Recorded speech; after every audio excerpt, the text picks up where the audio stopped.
Imagine two people walking into a bank on the very same day. They both borrow exactly $100,000. They sign almost identical loan agreements. They walk out owing the same amount of money.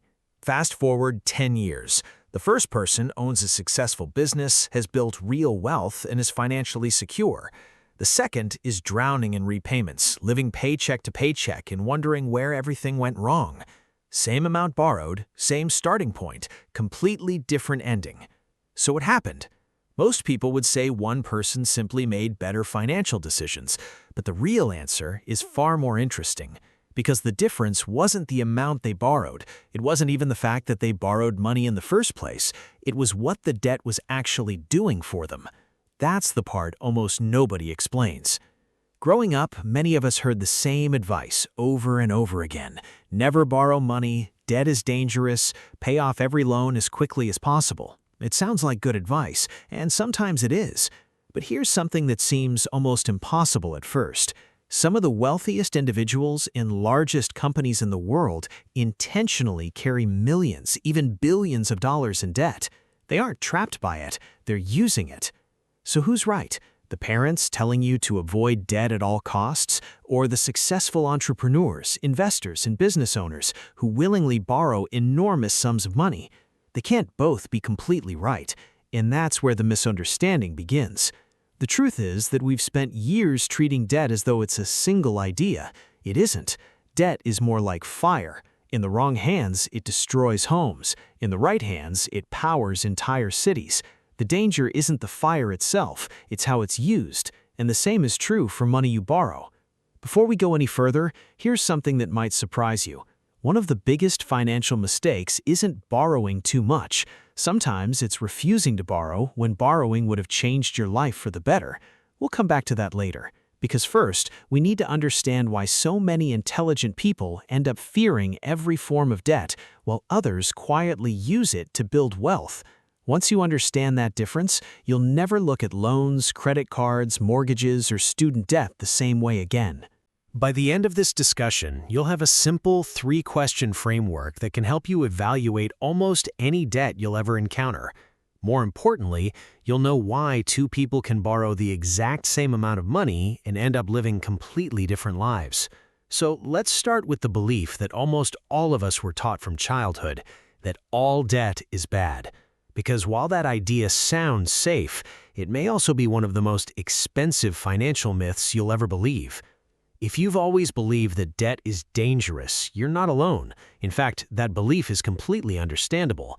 For most people, their first experience with debt isn't a mortgage that helps build wealth or a business loan that creates income. It's something much less exciting. A credit card bill that keeps growing, a car payment that feels heavier every month, a buy now, pay later purchase that seemed harmless until 5 more payments showed up. These experiences leave scars, and once you've been burned, it's natural to assume that all fire burns. But here's the problem. When we treat every type of debt the same, we don't just avoid the dangerous kind, we also avoid opportunities that could genuinely improve our financial future. Imagine two friends. Let's call them Daniel and Sarah. Daniel spends years saving every dollar he can because he's terrified of borrowing money. He turns down opportunities, delays starting a business, and postpones equipment he needs because he refuses to take on any debt. Sarah is different. She also respects debt, but she doesn't fear it. When she notices a growing demand for home baking in her community, she takes out a small business loan to buy commercial ovens and equipment. At first, both friends own nothing, but 5 years later, something unexpected happens. Daniel still has no debt. Sarah still has a loan, yet Sarah now owns a profitable business that earns far more each month than her loan repayment. Daniel, meanwhile, is still trying to save enough money to start. Who made the smarter financial decision? The answer isn't as obvious as it first appears, because debt itself wasn't the deciding factor. The purpose of the debt was. That's the distinction most financial conversations completely ignore. Debt isn't automatically good. Debt isn't automatically bad. Debt is simply a financial tool. Like any tool, its value depends entirely on what it's helping you build. A hammer can build a house. The same hammer can break a window. The tool didn't change. The person using it did. And that's exactly how you should think about borrowing money. Instead of asking, is that good or bad, ask a much better question. What job is this debt doing? That single shift in thinking changes everything. In fact, every financial decision involving debt can usually be evaluated with just 3 simple questions. Question 1. Will this help me earn more money in the future? Question 2. Will this increase in value over time or lose value? Question 3. Is the cost of borrowing lower than the value this purchase creates? These are the 3 debt questions. If you can't answer yes to at least one of the first 2, and the third doesn't make financial sense, you should probably think twice before signing the loan agreement. It sounds almost too simple, but you'll be surprised how many expensive financial mistakes can be avoided with these 3 questions alone.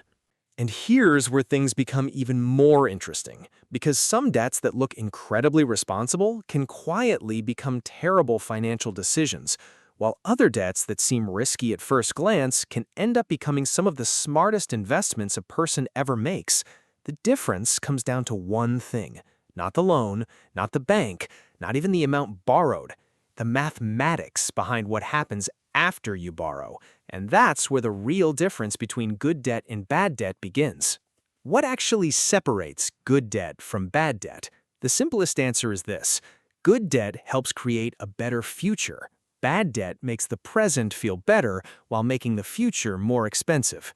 It sounds simple, but that one distinction has shaped the financial lives of millions of people. Good debt helps create opportunities that are worth more than the cost of borrowing.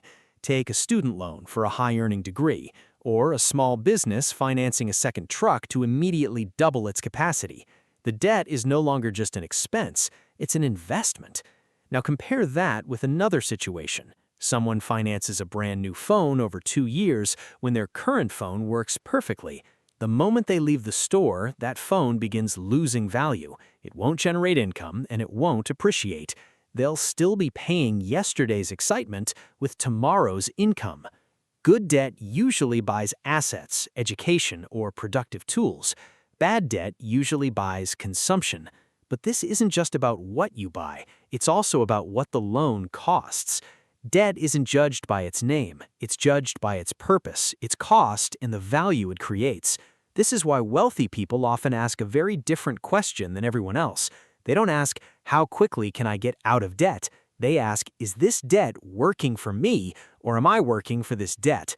For many people, debt is emotional. It feels like failure, stress, and something to escape as quickly as possible. But for financially successful individuals, debt is treated like any other financial tool. Think of debt like a lever. Used carefully, a small amount of force can move something much larger. Used carelessly, that same leverage can work against you. The goal isn't to maximize debt. The goal is to maximize opportunity while controlling risk. So, the next time someone tells you that all debt is bad, you'll know the conversation is much more complicated than that. Debt isn't the real problem, neither is borrowing money. The real question is whether the debt is helping you build a better future or simply making today's wants more expensive tomorrow. From now on, you'll stop asking, can I afford the monthly payment? Instead, you'll start asking a much smarter question. What is this debt helping me build? Because every dollar you borrow is really a promise that your future self will pay for a decision your present self is making today. Make sure that future version of you receives something valuable in return. If you found this lesson helpful, consider subscribing for more practical finance concepts designed to make complicated money topics simple. And let me know in the comments what topic you want explained next, because understanding money isn't about memorizing complicated rules. It's about learning how to ask better questions. And sometimes the question you ask is far more valuable than the money you borrow.